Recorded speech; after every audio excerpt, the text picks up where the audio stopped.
আসসালামু আলাইকুম। ভারতীয় লেফট আর্ম অর্থোডক্স স্পিনার মানব সুতার চমৎকার একজন বোলার। আরও একটা ম্যাচেও কিন্তু তিনি তার বোলিং প্রতিভা দেখাচ্ছেন এবং ক্যারিয়ারের একেবারে ইনিশিয়াল স্টেজে কিন্তু প্রত্যেকের কাছ থেকে সমীহ আদায় করছেন। বিশেষ করে অনেকটা 1970 style left arm orthodox spinning যে ধরন, সেই ধরনে তিনি স্পিন করে থাকেন। এখনকার স্পিনাররা অনেক বেশি মাত্রায় পিচ থেকে অফ দ্য পিচ স্কিড এবং টার্নটাকে আদায় করতে চান বা স্কিডটাকে আদায় করতে চান। তবে মানব সুতার সেই ধরনের স্পিনারদের মধ্যে অন্তর্গত, অনেকটা 70s বা 80s স্টাইলে, যেখানে এয়ারে ব্যাটারকে ড্রিফট করার ধরন তার মধ্যে রয়েছে এবং সেই সঙ্গে বলে প্রচণ্ড পরিমাণে ডিপ রয়েছে। এয়ারে ড্রিফটিং রয়েছে এবং সেই সঙ্গে ডিপ রয়েছে। আপনি খেয়াল করে দেখবেন বলটা হাত থেকে রিলিজ করার পর এত সুন্দর বলের রেভলিউশন, যেটা বর্তমান সময় স্পিনারদের কাছ থেকে কিন্তু খুব একটা দেখা যায় না। তিনি তার থাম্ব এবং সেই সঙ্গে তার ইন্ডেক্স ফিঙ্গারকে চমৎকারভাবে ব্যবহার করেন এবং রিস্টের ব্যবহারটাও কিন্তু লক্ষণীয়। একদম 70s স্টাইলের যে অর্থোডক্স স্পিনাররা যেরকমভাবে বলের মধ্যে রেভলিউশন দিতেন, রেপস দিতেন, সেরকম রেভলিউশন এবং সেই সঙ্গে উল্লেখযোগ্য ব্যাপার হচ্ছে এয়ারেই ব্যাটসম্যানকে ড্রিফটে বিট করে ফেলেন, যেটা এখনকার সময় লেফট আর্ম অর্থোডক্স স্পিনারদের মধ্যে দেখা যায় না। আর সবচেয়ে গুরুত্বপূর্ণ যে বিষয়টা, যেটা মানব সুতারকে অন্য যে কোনো বোলারের চাইতে আলাদা করেছে, সেটা হচ্ছে আপনি খেয়াল করে দেখবেন, আপনি যদি জাদেজার সঙ্গে তাকে একটু কম্পেয়ার করতে চান, জাদেজা যখন বল ছাড়েন তিনি অনেক বেশি মাত্রায় ওয়াইড অফ দ্য ক্রিজ থেকে বল ছাড়েন, বাট মানব সুতার তিনি বল ছাড়েন very close to the umpire. অর্থাৎ তার ট্র্যাজেক্টরি এবং তার রিলিজিং পয়েন্টটা হচ্ছে very close to the umpire, যেটা জাদেজার ক্ষেত্রে নর্মালি, শুধুমাত্র জাদেজা না, আকসার প্যাটেল, জাদেজা, যে কোনো লেফট আর্ম অর্থোডক্স স্পিনারের ক্ষেত্রে একটু ওয়াইড অফ দ্য ক্রিজ রিলিজের জায়গাটা হয়।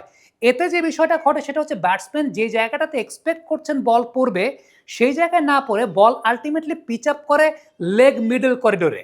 নর্মালি লেফট আর্ম অর্থোডক্স স্পিনারদের বল পিচ করে কিন্তু মিডল অফ করিডোরে, তবে মানব সুতারের বল পিচ করে লেগ মিডল করিডোরে, যেটা ব্যাটসম্যানের জন্য খেলাটা অনেক বেশি মাত্রায় ডিফিকাল্ট হয়ে যায়। নর্মালি একজন ব্যাটসম্যান যখন ব্যাটিং করতে থাকেন, লেফট আর্ম অর্থোডক্স স্পিনার যদি বোলিং করেন, সেক্ষেত্রে নর্মালি পিচিং এবং সেই সঙ্গে তারপরে বলটা খেলা, দুটোই হার্ড ফোকাসটা ব্যাটসম্যান রাখতে পারেন তার রাইট আই দিয়ে, অর্থাৎ ডান চোখটা দিয়ে। নর্মালি ব্যাটসম্যানরা সেটাই করার চেষ্টা করেন। বাট মানব সুতারের বলটা আসলে যে জায়গাটাতে পিচ করে নর্মালি, অর্থাৎ এরকম একটা জায়গাতে মানব সুতারের বল পিচ করে, কারণ তিনি বলটা ছাড়েন very close to the umpire. So ultimately বলের পিচিংটা তাকে দেখতে হয় কিন্তু হার্ড ফোকাস করতে হয় লেফট আই দিয়ে, বাম পাশের চোখ দিয়ে হার্ড ফোকাস করতে হয়। দেন বলটা যখন ডান দিকে চলে আসে, তখন ডান পাশের চোখ দিয়ে হার্ড ফোকাস করতে হয়। এখন ক্রিকেট ব্যাটিংয়ে হার্ড ফোকাস এবং সফট ফোকাস, এটা নিউরোলজিক্যাল ফ্যাক্টর এবং the neural journey of a cricketer যদি আমরা চিন্তা করি, সেই জায়গাটা হার্ড ফোকাস এবং সফট ফোকাস কিন্তু খুব গুরুত্বপূর্ণ দুটা ম্যাটেরিয়াল।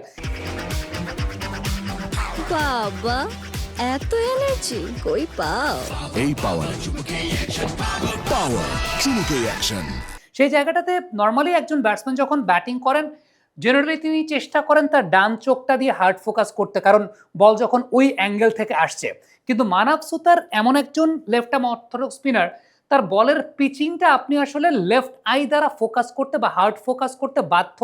দেন বলটা যখন বেরিয়ে যাচ্ছে, তখন তো আপনাকে অটোমেটিক্যালি রাইট আই দিয়েই হার্ড ফোকাস করতে হচ্ছে।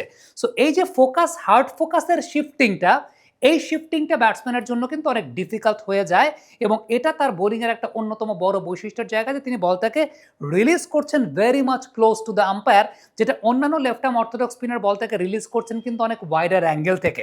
So that is the difference. আমার কাছে মনে হয় যে আরও বেশ কয়েকটা টেস্ট ম্যাচ যখন তিনি খেলবেন, দেশের বাইরের মাটিতে খেলবেন, আরও এমন কন্ডিশনে খেলবেন যেখানে স্পিনারদের জন্য খুব একটা সুইটেবল না, তখন হয়তো বা তার বোলিংয়ের ব্যাপারে আরও অনেক বিষয়বস্তু বলা যাবে। তবে সাবকন্টিনেন্টাল উইকেটে এখন পর্যন্ত যেভাবে তিনি বোলিং করেছেন, ট্রুলি আমার কাছে মনে হয় যে খুবই ইন্সপায়ারিং একটা ফ্যাক্টর। বিশেষ করে ওল্ড স্কুল স্পিন যেখানে অনেকাংশে হারিয়ে যাচ্ছিল, সেই জায়গাটায় যারা ওল্ড স্কুল স্পিন করতে পছন্দ করেন, তাদের জন্য একটা মোটিভেশনাল ফ্যাক্টর হতে পারেন মানব সুতার। এবং ট্রাস্ট মি, এই বোলারের বোলিংয়ের বৈশিষ্ট্যের জায়গাটা বর্তমান সময়ের বোলারদের বোলিংয়ের চাইতে অনেক ব্যতিক্রম, অনেকটা 70s 80s old school left arm orthodox spinning টাইপের।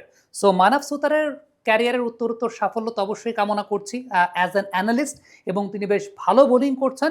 দেখা যাক পরবর্তী সময় ইন্ডিয়া যখন হয়তোবা নিউজিল্যান্ডে যাবে কিংবা অন্যান্য কান্ট্রিগুলোতে যাবে যেগুলো ইন্ডিয়ান কন্ডিশন বা সাবকন্টিনেন্টাল কন্ডিশনের বাইরে, সেখানে তিনি কেমন করতে পারেন, সেটাও একটা অনেক বড় দেখার বিষয় থাকবে। কমেন্ট বক্সে আপনাদের মন্তব্য, মতামত জানতে চাই, লিখে পাঠাবেন।